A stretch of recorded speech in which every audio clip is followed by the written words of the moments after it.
Hello everyone, I'm Randy with Stargazer Amateur Model Rocketry Podcast.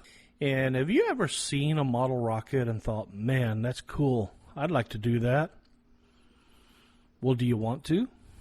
There's no time like the present, and we can help you get started. We're here to give you the information you need. We'll be doing weekly podcasts, and we're going to cover all facets of model rocketry. Why would you want to get into model rocketry? Fun, camaraderie, family time. You know, it's a lot of fun to fly model rockets with your friends. Everybody laughing and joking, having a good time. You get out to the launch field, it's a blast.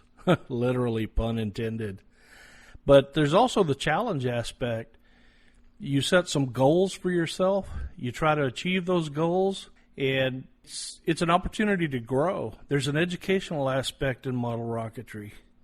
When you're setting those goals and you're doing the research and you're trying to figure out how you're going to achieve those goals, whether it be an altitude, an amount of time in flight under the parachute, whatever it may be, you can incorporate STEM, science, technology, engineering, and math. STEM is a big buzzword in the schools today in technology education.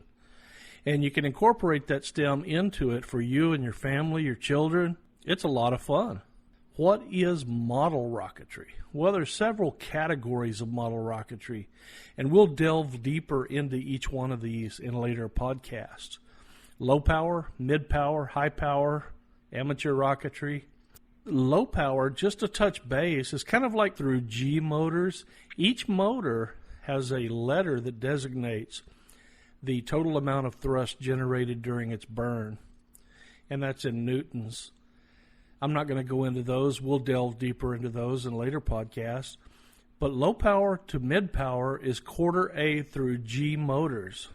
An example would be an A motor through a C motor, which is the Estes motors.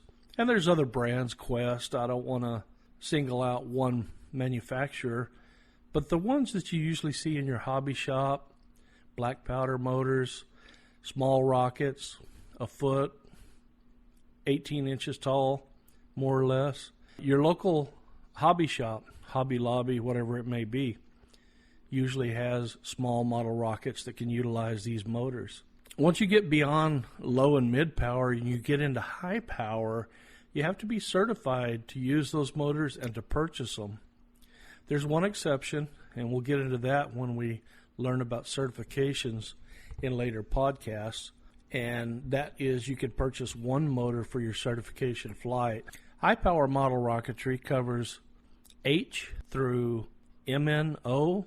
Now keep in mind that when you go from A motor to a B motor, you double the total amount of energy generated by that motor, or the total amount of thrust. When you go from a B to a C, it doubles again. And they go all the way up beyond O motors, but that's outside the scope of model rocketry and more into what we call amateur rocketry. That's outside the scope of this podcast. Well, I hope y'all find this interesting, and I hope you'll tune back in as we'll delve a little deeper into each one of these, and we'll take a closer look at the different aspects of model rocketry.